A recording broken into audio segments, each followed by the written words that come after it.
You're like, hi, my name's Tom. What you're about to see may disgust and disturb you. It is not suitable for children under the age. Hi, my name's Tom O'Day, and I'll be your PlayStation 4 correspondent for the evening. Rich Dugan here on the Xbox One. I'm Chris, and I'll be your legacy expert here. And I'm Trevor Eglin, and I'll fuck your feet! Disregard that. Alright, today's show is going to focus mainly on Dragon Age Inquisition. We got some good tech talk from our agent correspondent, Trevor, over there. And we'll be talking about a couple other interesting topics for you cats today. So, first off, we got Dragon Age Inquisition Roundtable for you folks. Alright, what do you guys think about the opening gameplay? The intro portion of it was really short, and it was, I don't know, not like set up a whole lot of the previous stuff where they had like Varric sitting around and her talking to him. It literally just came in and was like, oh hey, here's this 2-second clip of you know, fucking around in the Fade. And then all of a sudden, bang, you wake up in the jail cell and it's pretty much the same as every other. Yeah, I felt like they didn't do a good job explaining the controls at first, or like any you know, any of the equip systems, or how to, like, you know, make stuff. Oh, that was they usually do a little tutorial, you know. Yeah, so I mean, I agree. Like the whole like how to control everything at first was a little bit, you know, confusing, and then they got into it later, like past the intro kind of thing. I mean, they did kind of like try and tell you to be like, oh hey, here, hit the, you know, hit the thing, bring up the tutorial menu thing if you'd like to know more, but like nobody actually ever does that. That was annoying at best. Yeah, it just pops at the bottom of the screen like you're trying to fight something and you're like, oh wait, hit RB and then do this and that, and you're like, dude, like, there's got to be a smoother area. Alright, what would you guys think about the character generation? I mean, for my starting character, I chose a Qunari, because who doesn't love a fucking Qunari, you know? I mean, with a frickin' physical resistance of 10%, it was a pretty standard choice for a warrior, I think, and it actually turned out to be pretty awesome. I went with human probably because I don't know what the word would be. Fucking gentrification. Yeah, it's not racist, but it's like I don't like anything that's not human to start off with, because the last two games both were human, and you're like, ah, well, that's the third one. I got to keep it. Second playthrough totally did go with the midget dwarf with the crazy fucking like kiss face paint. So, you know, it was, but for the first playthrough, definitely had to keep the human vibe going.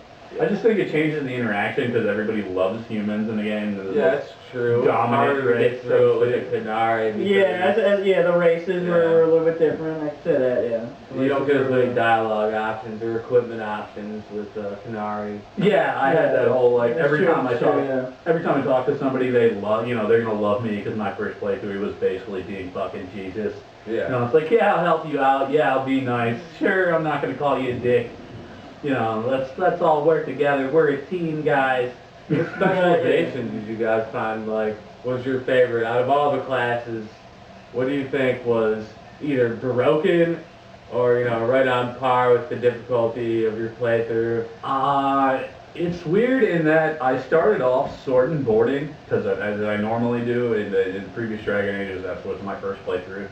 And that's normally me too. So. Because they planted Cassandra with you, it made battles take so damn long early on because there was no DPS coming out from us. Yeah. I mean, you're basically at this point, I'm sitting there sword and boarding, she's sword and boarding, you got the fruitcake elf mage with you, and then, you know, I got Varric, which is fine, I kept him around the whole game, but even he's not huge DPS for a rogue, so... Yeah, I was just a little disappointed by the DPS of your ranged rogue. It didn't seem like it was even feasible.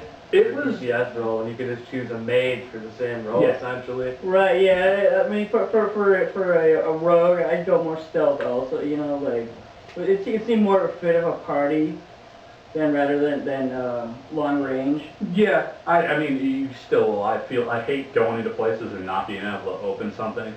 so I have to bring a rogue. Right, yeah, Now, yeah, well, right. I was so far into it and committed to Varric at this point because I couldn't stand Cole as a character. I know you played with him and he was putting out like massive DPS. Oh, yeah, I hated the way... He's just fucking annoying. Yeah, I thought he was annoying too. And Like, I that just was- didn't like, I mean, like, the things he said, he seemed like a crazy weirdo guy. Yeah. It was like, what?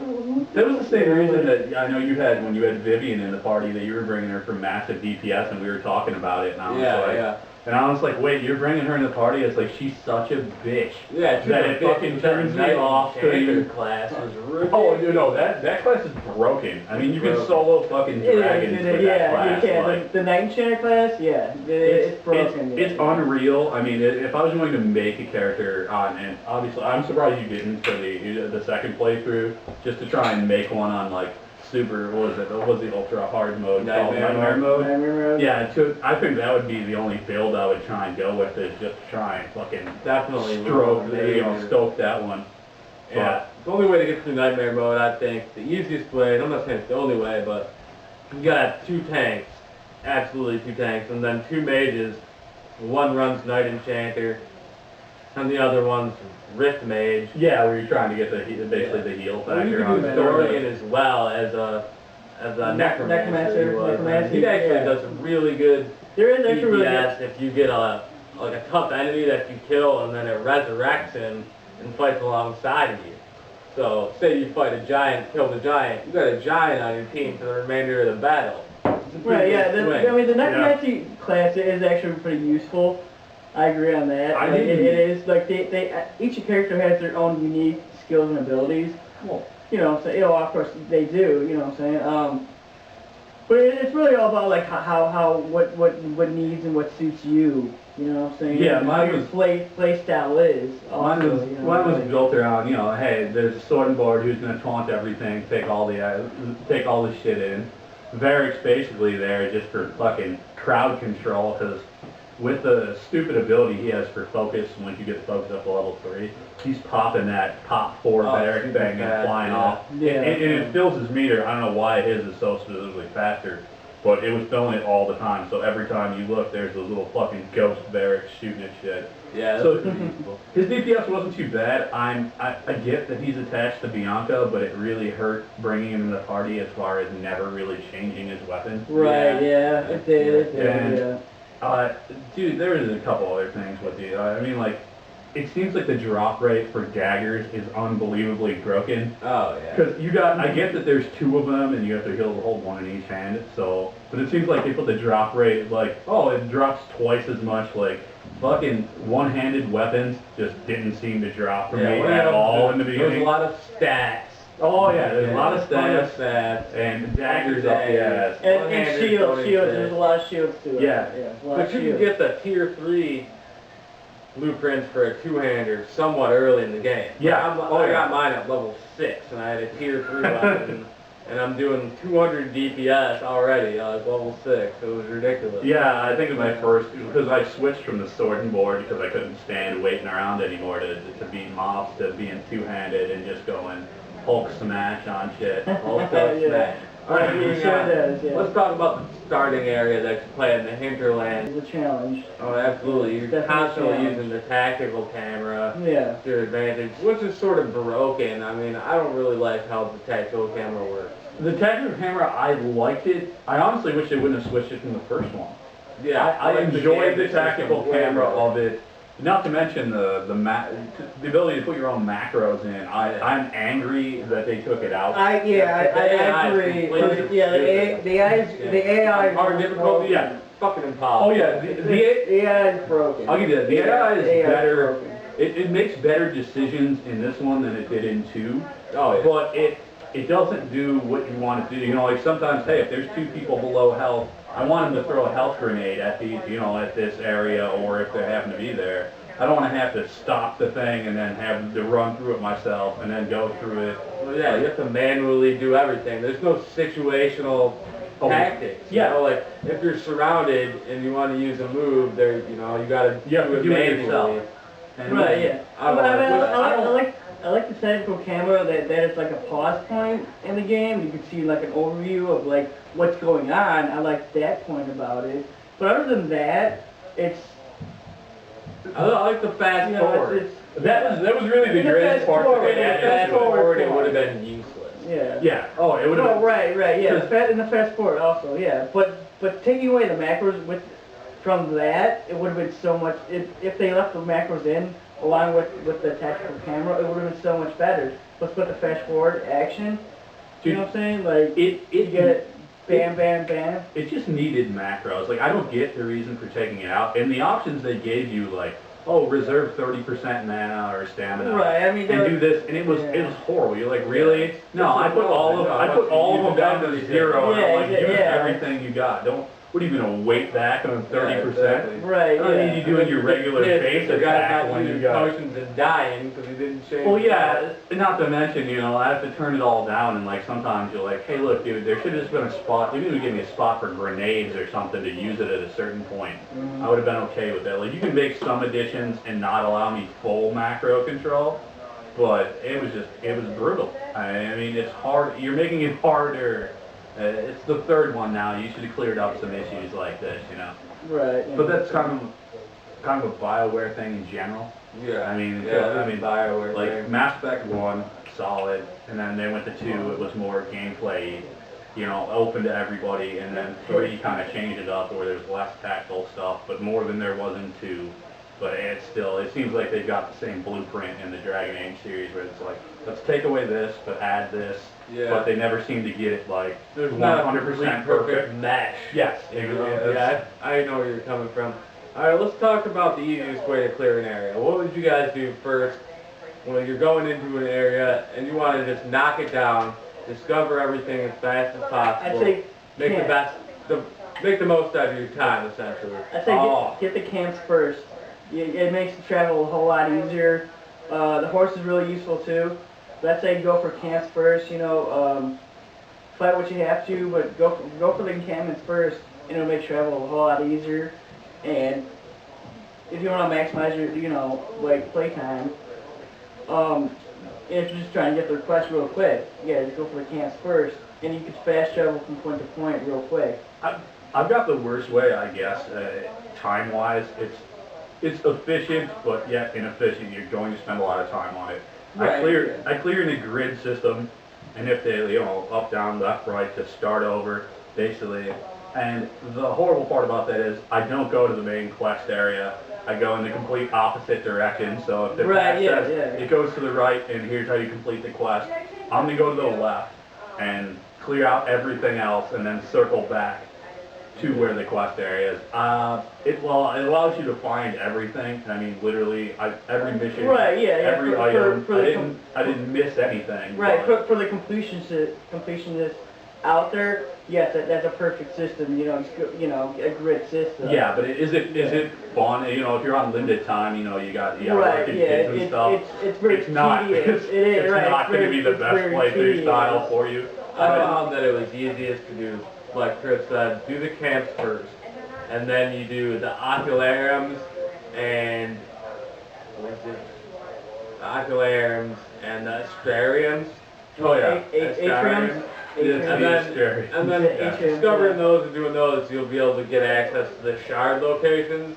And then after you get all the shard locations, you'll pretty much have, I want to say, a good 80% of the map covered after you get all the camps and all the shards. Yeah. Oh yeah, definitely. Yeah. And then from there you can go to the rifts, and then, you know, it just goes down. Then you can do all your side quests and everything. I tackled stuff as it came, as I went to it, but I remember not being able to beat certain rifts early on, just because the party wasn't equipped for it, you know, like, there was just no armor for them, and they just died. I mean, I didn't wipe a lot. I maybe died, 3 times or so throughout the thing, but once I know I can't beat something, going through it, we're moving on to an area and we'll come back. Right, yeah, exactly. Even in chances are that you're not a high enough level. Oh yeah, that was basically the first. Yeah, like in the Hinterlands, for example, like 2 or 3 of the what you call it, the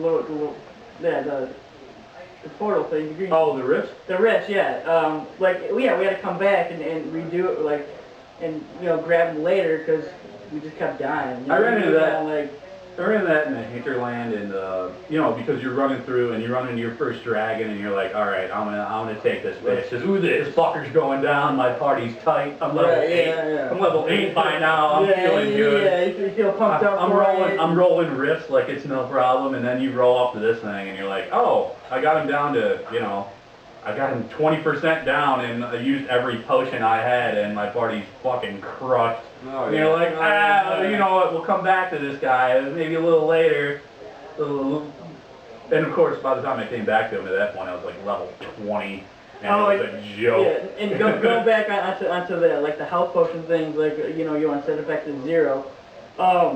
Especially going, like, that's very useful with the tactical camera, where you want to control everyone. Especially on harder difficulties, because then, like, you're not, once they hit that threshold, they keep popping potions, and then you just waste your potions like that, and then before you know it, the potions are gone. So on harder difficulties, yes, the tactical camera is actually really useful. Alright, let's move on. Game-changing decisions. What did you choose? What didn't you choose, and why? First main decision. First of all, spoiler alert right here. What did you choose? Did you side with the mages, Templars, why and why not?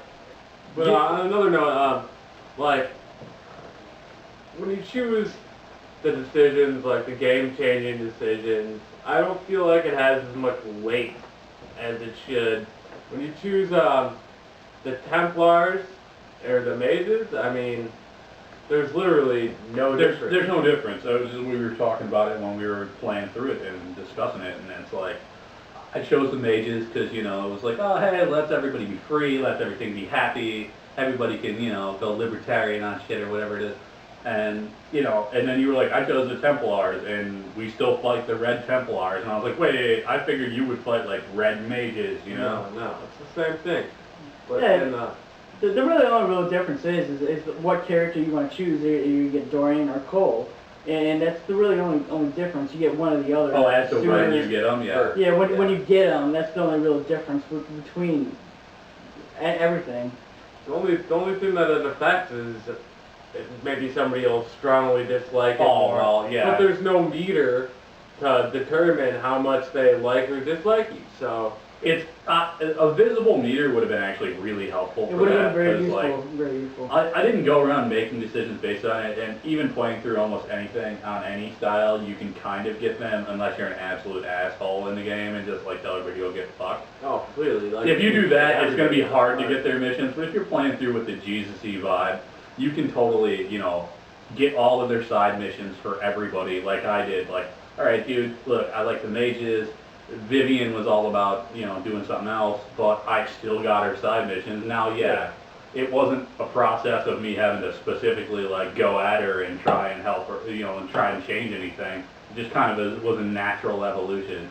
Yeah, it was natural, but, it also really doesn't affect what they say to you either. The dialogue's still the same. Even if they hate you or not, the dialogue is still the same.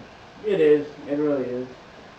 On the next game-changing decision, when you drink you could choose to drink or not drink from the Well Whispers. Yeah. And that actually has some consequence. I mean, not really consequence, but it changes the end of the game.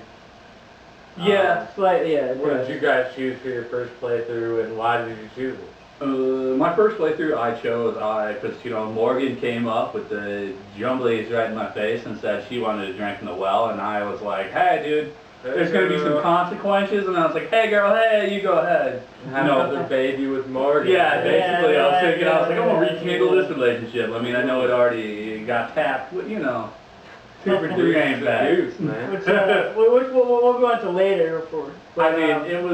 I chose that, and what it turns out to be, if you can make that decision, is nothing super special. She becomes the decoy dragon, essentially, that fights the other dragon, and you go up and put the smackdown on Corypheus. Now, midway through the battle, I'm assuming it was the exact same. I mean, you guys had the exact same thing. She comes down, thing lands, and blah, blah, blah. Here's a major question for this whole storyline, if they all connect. whatever happened to the child that was supposed to be born in the first Dragon Age. Oh, who which knows? we could go into later. Maybe that's that at all. Yeah, they don't even They bring it don't up. really go into that, I but literally. that could be like future DLC content, which we could go into Yeah, later. I mean, I had, seeing as though I chose the Lotharing, type deal where I had Lotharing fucking sacrifice himself, so I had a human kid and he takes off.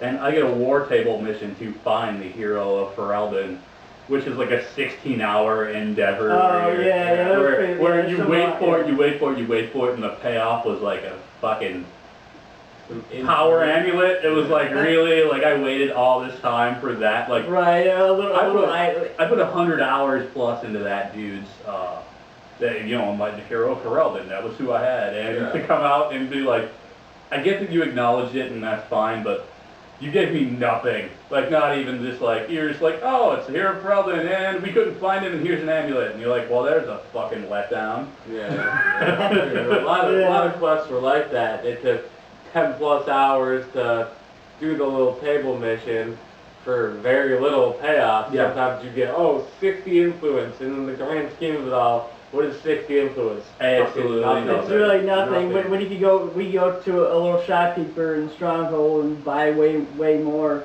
influence if you get the money. Oh yeah, if you want to burn through capital. Yeah. And it was different in the money, we'll say the economy of the game, versus Dragon Age 2, where they had weapons that you wanted because they were better than what you could find. Oh yeah. And obviously there was no crafting, but they were better than you could find, and you spent the gold on it, and it was actually meant something. You ran out of gold trying to equip your party with other items. Yeah, and this one, the other Dragon gold was just a joke. Yeah. I mean, gold. Yeah, when did you go to the thing and buy gold. something? I Never. didn't buy anything from it. I bought rune stones. You're absolutely right, because I had to. Yeah. Or But that was flint it. runestones, There or was even one like good sword, or it was an axe, I think, that I was The dragon considering one? buying, but Yeah. by the The time I dragon got one? enough capital and got to the You level, could make a better Yeah, one. you can make a better one. Exactly. The dragon slaying axe. Yeah, the dragon slayer. That was the the chicken Skyhold Stronghold. Yeah, the cells. Skyhold. Yeah. Yeah, that was really the issue with it. Like, it was like a lot of games. It reminds me of the Fallout 3 thing, or New Day. You just accumulate so much capital that it becomes pointless because there's nothing worthwhile to spend it on. Well, essentially the true, point we're yeah, trying yeah. to make is don't buy weapons. Don't buy armor, Don't- don't yeah, buy don't buy weapons. weapons. Don't You're better waste it. If you want to waste anything, buy the stupid perk where it gives them the ability to have like rare stock items.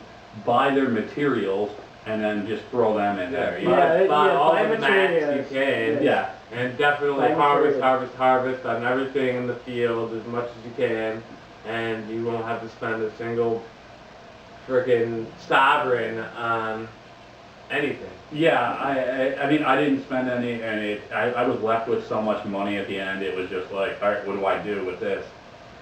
And it was like, I saved up all this, and there's nothing to even waste it on that was worthwhile, especially because you're creating your own in Masterworks and items and stuff that are so much better with the 10% stat gain and They're everything. unreal. Oh yeah. You get and, way better stats with made weapons and armor than you do what you find just randomly. Not to mention, it's customly crafted, so you're like, all right, this is this play style I want to play with. Right? Not have to be like, Totally. it's got cold resistance, Not which is mandatory. never going to help you unless you're. Useless. Nobody outside of a few mages and the dragons use cold attack. Right? Yeah. It's useful for dragons. That's about it. Dragons or if you're doing closing fade rifts. Yeah. I mean, Right, you yeah, can- In yeah. Nightmare mode, it's an absolute must to have those resistance. Yeah, resistance is like, especially the early on, like 10% resistance belts, don't mean shit. But if you're playing through on Nightmare mode, I would suggest keeping those around and not just moving them over to valuables and shit cannon on. I played through on Nightmare Right, mode, yeah, and let me tell you it's something. difficult. It's a grind. in the Yo. beginning. At the beginning, it's a grind. It's a More- grind. It's got a lot of. You sort of feel like you're in an MMO because you start off the game. What are you gonna fight? You're gonna fight a wolf. You're not gonna go Right, try to you're attack a gonna- grizzly bear because you're gonna get cleaved immediately. You're gonna fight little wolves and little pigs and the little goats at first, and just try to rank up your character before you can even try to attack the higher level characters like the enemies and all that. talk about fighting some dragons. What dragon did you have the hardest time with? It doesn't necessarily have to be a specific one, but I thought that for my level, the one in the Hissing Waste, or not the Hissing Waste, Hinterlands was actually pretty difficult. For that being your starting area, that dragon was pretty difficult. I liked that. I like the one in the Hinterlands. I think it worked well that it made it intimidating to like run up to a dragon that was so fucking badass. Like even the little dragons before you got to it. Oh, they were hard. Were fucking hard. They were pretty rough, yeah. Yeah. And Homeboy comes in with the fireball, and it's just bad news for everybody in the party. Your whole crew. But the one I actually had the most difficulty with was in the the Exalted Plains. Because once you get and open up that other section on the war map, you open up that area where it's like some sort of little miry muck area where it's like a swamp essentially. Yeah, that's the something mire. Yeah, and I forget what the exact name of it is. Our friend Chris has a tiny bladder stepping in. Yeah. Trevor, our IT technician. Yeah, at that point to step over there and to fight in that area, because it was an electrical dragon and it was surrounded by basically lily pads of dirt and then water everywhere else, the party was too stupid to understand to stay on the dirt. Oh, they would stand in the electroshock water and fucking keep dying, so then I'm switching off between 4 characters, not battling the fucking dragon, basically dragging them off. Yeah, battling the environment. I'm dragging them off the water, which was really the fucking pain in the ass there. Benjamin Button disease. Chris sucks, take 5. Disease. Alright, we're going into side quests and collectibles. Which are worth the time and which are just a fucking waste of time, because I'm sick of talking about side quests. There's so many side quests in this game that some of them just are nonsense. If you want 30 frickin' influence, go ahead and do them all. Other than that, whatever. Chris, your thoughts on the subject? My thoughts on the subject are really, like Rich, what are your thoughts on the subject? It's pretty simple. The war table ones are, depending on who you choose, it switches the outcome, but most of them are, outside the long-term ones, the ones that are above like 6 hours actually might gain you some, a blueprint or a fucking mount of some sort. You'll get something decent out of them, but anything under that, it's really, the side quests don't matter. Grabbing all the shards in hardcore mode, nightmare mode and or hard, really does matter, because the spear resistance, the electro resistance, the fire and ice resistance really does help you at that point. What do you think, Chris? Me personally, I think for side quests,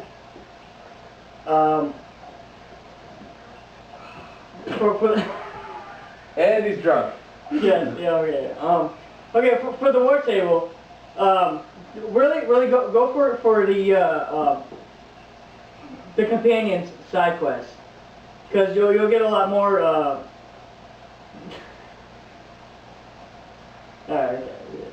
Slow down. You're fine. You're fine.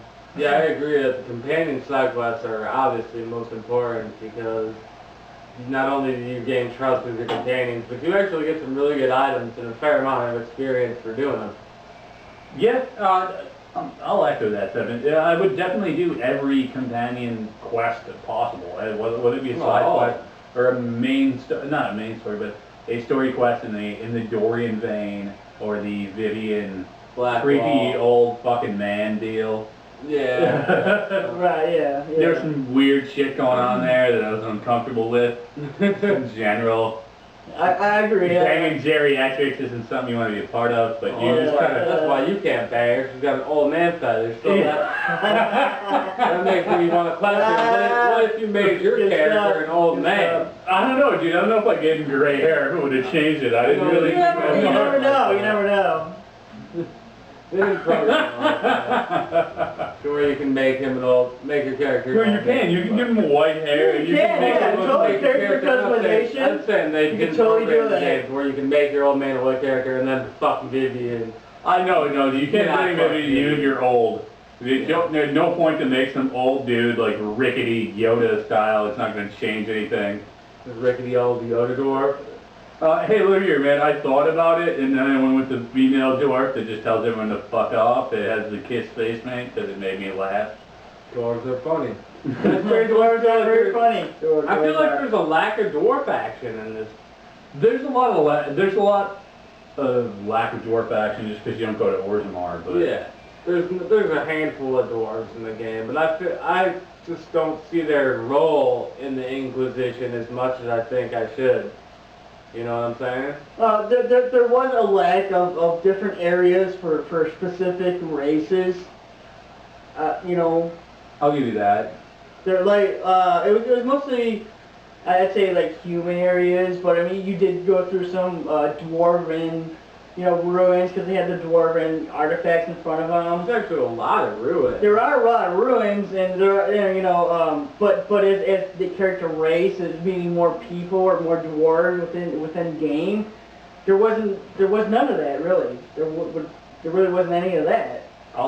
You know what? You're absolutely right on that. But wasn't the previous ones you went and visited Dalish camp, you went to Orzammar where it was like really race specific areas? Yeah, You got there to was, kinda get a there different was, feel yes. for it. There was Yes, there more of was. a microcosm of like a small group. you Yeah, know? this is Not getting the more feel for like. it as a Yeah, there's no. This was like you saw 5 Dalish and they were hanging around. Right, yeah, campsite. there's no cities of like you know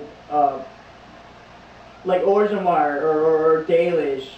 There's no true cities of them. There was a city of the Specific. dwarves, but it was like an abandoned. But it was sort of like abandoned. Stardust city. It wasn't a full commerce or full city, you know, where people you could talk to, and there's so many more ways you can go with the story with that. Like then the hinterlands where you go into the very first, you know, dwarven city right there. They could have made that into a whole town within itself, and then coming out. I just think there was a lack of dwarfs in general. Right, yeah, there was. Like, there just weren't enough. No. Or even a city or an island that you can go to specifically for dwarves or for Quinari. Yeah, I figure, you know, if you're playing as an elf or a dwarf, you should be able to get like, sort of like in an MMO, it's race specific where you start off. Oh you know, yeah. Or class specific. I think this should have been like that. Like if you start off as a dwarf or a Qunari, you start off with a more prevalent Qunari or dwarf, you know, in the game. Yeah. Mm. Or Yeah, at least I agree. Yeah, like a congregation that's like around you, you know. Because if you're going to the meeting at the Chancery type deal, there should have been more than one of you. You know, I get that everybody else died, but I mean, I have one real odd question that doesn't matter, but What's that? is Scout Harding a fucking dwarf, or is she just really a short human? Because that was the only person I was flirting with, Yeah, really, good that I question. into. I'm like, I Good wanted to bang the question. midget, and What it just about, didn't happen. speaking of strange sidekicks, what about Red Bull's transsexual sidekick? Oh my god. I said Red Bull. Iron Bull. Red Bull. Iron Bull. Use one of those. Red Bull makes you a tranny. Sidekick. Red Bull gives you the method. Yeah. So you confused me. Yeah, Iron Bull's Iron Bull's indifferent companion. Iron Bull jests at the fact that she totally looks like a dude too, you know? She does. She totally looks like a Did like either a of you guy. guys actually watch the gay sex scene? Yes, we Yeah, did. with Red. With The the first person I had sex Yeah, with. we did Quinari and yeah. You guys got some Canary dude. Yeah, Quinari action. Yeah, we got. I'm not gonna lie, best romantic scene in the game because Yeah, it's fucking it was- hilarious. Open it back in. I guess let's tackle the multiplayer. Yeah. Okay, yeah, let's tackle that. And go ahead, man. I don't know, I played a little bit of the multiplayer, seriously, for maybe about 45 minutes I played multiplayer, if that. And I saw some sort of restrictive classes, and, you know, based on what I hear, the level is ridiculous compared to the level of gear you get. Like, your character is always like 10 levels higher than the gear you find. Oh, yeah, that it's a 100% given. It's messed up that they set up the 1 through 8 level and then the 8 through 16. But nobody in a group of 8s that are fully pimped is going to beat the 1 through 8 level. You're just going to die. You'll start beating it around level 11. But to get mats, and mats are really the only thing that matter. Materials are so prevalent in the actual game and so unbelievably scarce in multiplayer. And the reason it sucks is to change characters or change, you want a two-handed sword warrior or a badass Canary or a fucking wicked mage. All those things require mats to build out, and it sucks because they don't give you any fucking mats. And it's a long time to build up to be like, I'm gonna choose one other character. From what I saw with multiplayer, like the whole like buying boxes and the microtransactions, it was kind of bullshit how they did all that. That's the only thing I disagree with. Welcome to the age of microtransactions, man. Yeah, well, right. Good. I mean, yeah, that's the future of gaming right now, which kind of sucks, but It sucks in the sense that microtransactions, it's a Bioware game, it's basically the same build as Mass Effect 3 was, in the sense that you buy a random box, and in that random box it gives you random shit.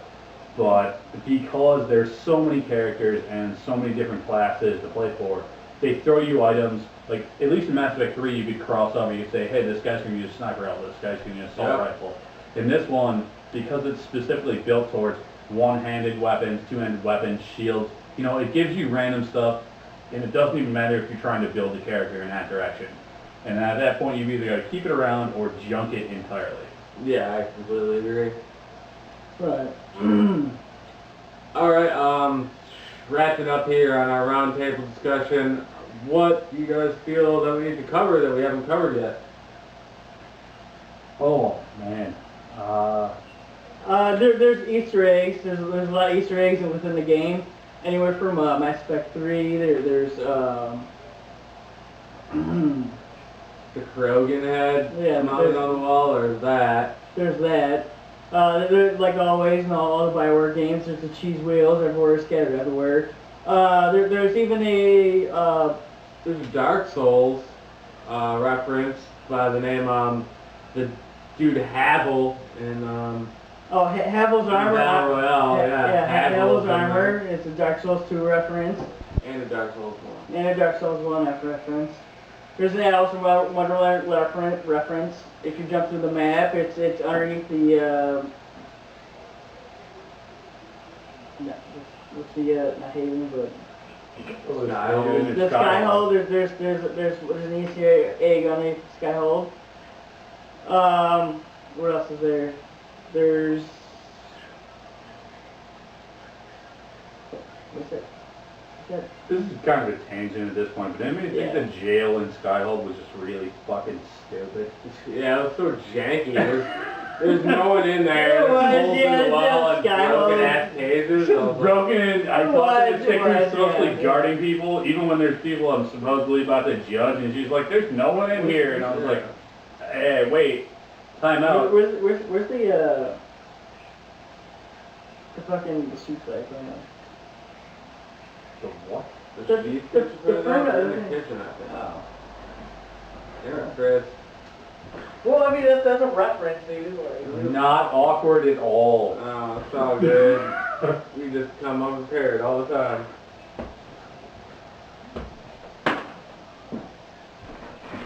I know that shit on anyway. Like, oh, well, we never did agents. When he walks away, I'm gonna make it say cheese stick. And he's cutting the episode off right there. Alright. I'm not going back. I want cheese stick. Okay, well, yeah, we just edit all that. It's fucking late for that. Yeah. Alright, there's a Plants vs. Zombie reference in there, which, I don't know if you guys knew about that. It's in Crestwood.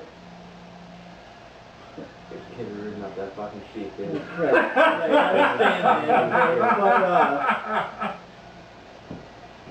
A lot of it, though, I mean... Are you drunk? Did we get you fucked up here in your mouth? Give me that shit. We don't edit all that out. Alright. Technically Right now, can't, I think we're gonna end this roundtable discussion and go to my friend Trevor for our IT discussion of the night. AKA Trisha Takanella. Hi! Trisha! So, I'd like to start by telling everybody why Kelly sucks. She smells funny, and she talks shit to me all the time, and verbally and physically abuses me on a regular basis. Now, if you could contact the local police department, tell them all of this. My name is Trevor Egeland. I live in Lockport, Illinois, and please send police. Kelly's his Thank you mother, very much. by the way. That's very possible. Anyway, Smack the shit out of him. Damn. Anyway, I'd like to talk about the difference between consoles and rigs. Consoles, you pay a bunch of money for them and they're old within 3 months. I mean, let's face it. They're great, they have their own operating systems, they are geared towards media for the most part, but you can do all that crap with a computer, right? And look at you and be angry. Fuck you, Richard. And fuck you, Chris. I don't know what you did yet. Go ahead. So, I'd like to bring up the fact that if you build yourself a rig, a real nice computer, right? You invest, I don't know, anywhere from $1,000 to $3,000 into it. On the high end, you can always upgrade it. You can make it do things that a console could never do, i.e. you overclock it, make it light on fire, breathe smoke, whatever you want, you know what I mean? I don't think you really want those things to happen, but... Alright, so anyway, frames per second, way better on a computer. Hey, look, you get yourself a big, nice graphics card, the size of a brick, maybe a few of them. By the way, NVIDIA is my preference, because, well, let's face it, every time I get any other graphics card, they tend to either burn or crash, and you can't really play with them all that What do you mean? much. You feel like AMD? Screw AMD. I gotta go into video. I've had 5 AMD cards go on Over- and they weren't cheap cards. They're like, you know, $300 Now, there's graphics cards. you're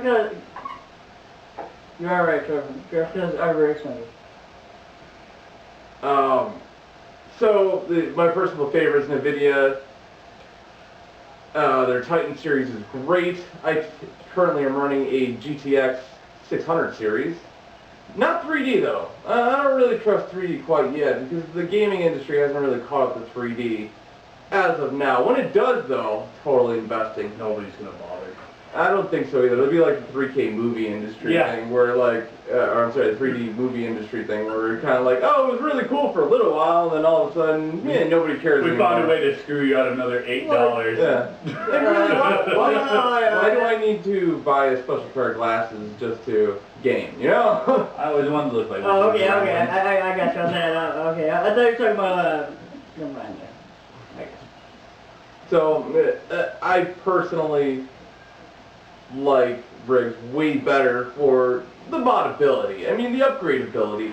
Everything about it is just way better than the console. And I don't understand why people are all like, I got a brand new Xbox One, I got a brand new PS4. Okay, that's cool and all. What are you going to do in 3 months when they don't, like, you know, put on a new one and it's outdated and you're not getting your frames per second and you're not getting the newest, coolest games anymore at the highest definitions possible? Kind of feel like a preacher. I get you, the fucking elitist. But the reason people buy consoles is life cycle in general. You're gonna get 5 years worth of, 5-year span or plus of games where you don't have to do shit. You don't have to upgrade. You don't have to be technically savvy. You go to the fucking store or you download it from home. You get the fucking game and that's it. You play it. You have access to things. Now, are the graphics as good? Fuck no, they're not even close. Playing Titanfall on the Xbox One and playing Titanfall on your fucking PC rig is an entirely different experience.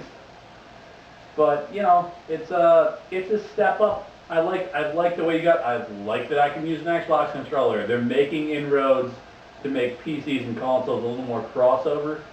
Consoles just have a low. They have the better controls, but not the graphics, not the processing speed, not the availability. If you're or the price. The there's- price is really fucking prohibitive, to be honest. There's one thing I gotta say about PC and console crossovers is that You didn't get Destiny. That's true. I am really mad about Destiny. Well, That's some right, bullshit. right. For all you that don't know, by the way, Destiny was released, what, in September? That's For console? But they were dicks about it because they were trying to sell more Xbox Ones and PS4s. Which they did. And decided that, oh, we're not going to release it for the PC till March of 2015. It is now December of 2014, right? By The the way. game will be obsolete by the time they put it out. also when they try to do a PC console crossover, a lot of PC gamers get pissed off at the console gamers because of they don't have a lot of the options that the PC gamers have on their keyboard, and the console gamer is only limited to their controller. Yeah, I'll agree with you that. And there's a big portion of planet side that will have an issue with that because there's so many buttons that you can just get in and out of the car to do other stuff. Right, Yeah, you were That talking makes it about really macros tricky. earlier. Macros are a good example on PC. It's so easy to create a macro to be able to do whatever the hell you want, even on games that don't support it or don't give you a macro editor. They end up, you can write a simple Visual Basic script that does everything for you with a simple hotkey. I think You know what? You're right. I would honestly PC game if I had more capital. I mean, look at me, I'm fucking. it poor. is very expensive. Very expensive. It's a hard to hobby. keep up. It's with like the building gems. hot rods, but building a computer hot rod. And It as really with is. any It really is. hobby, it's going to be very expensive to do, but in the long run, you'll have a much richer gaming experience.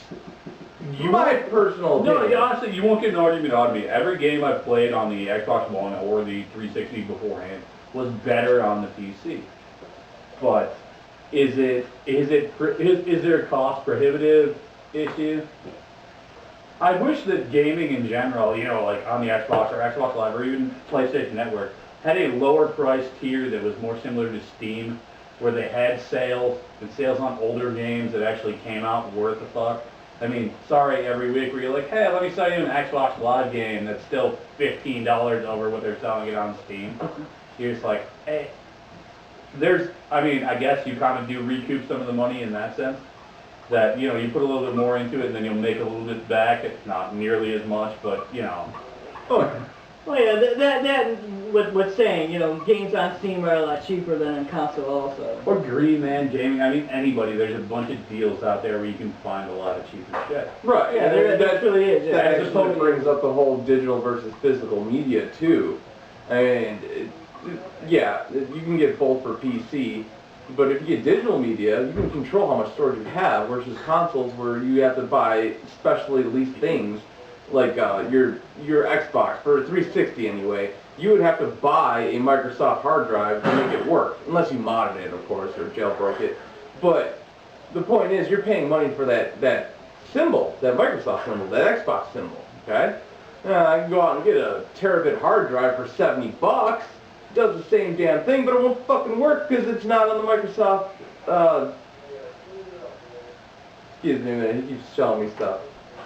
Good shit. No, it is. We were talking about PC console crossover. We So- didn't cover that. I underline Porting over. Okay. Okay. So yeah, I mean, you can upgrade for way less expensive. It kind of pays for itself in the long run. My point is, physical versus digital media, whatever.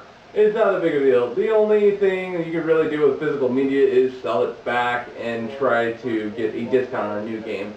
Now, with a computer, downloads are way faster and way easier because you can set it to be way faster and way easier. You're not strapped down to the console's default manufacturer settings.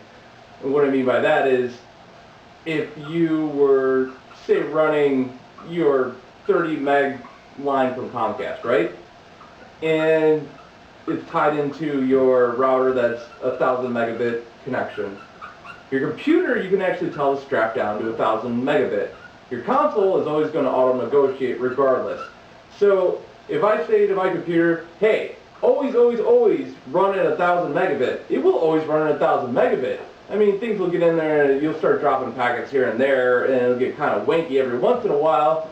Simple reboot of the router can fix that, or if there's a bigger issue, of course, you got to delve a little deeper into troubleshooting. But that's kind of part of the game. That's kind of part of the whole modding process.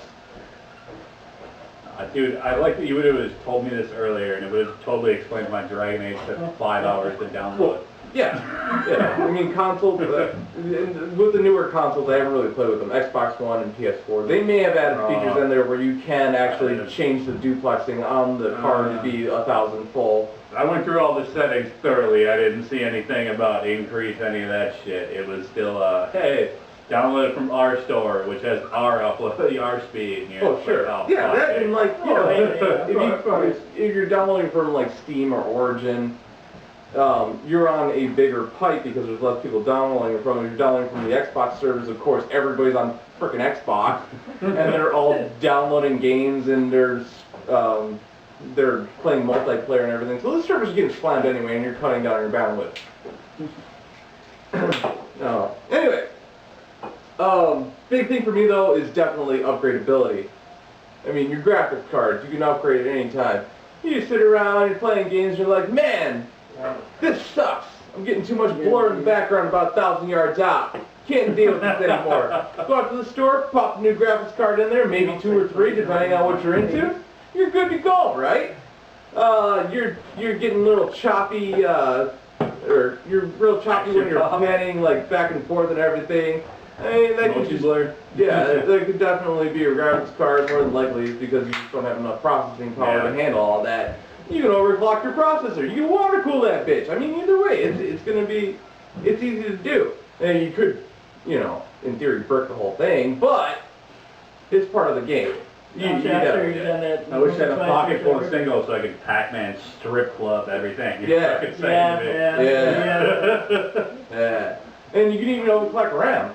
Many people know that.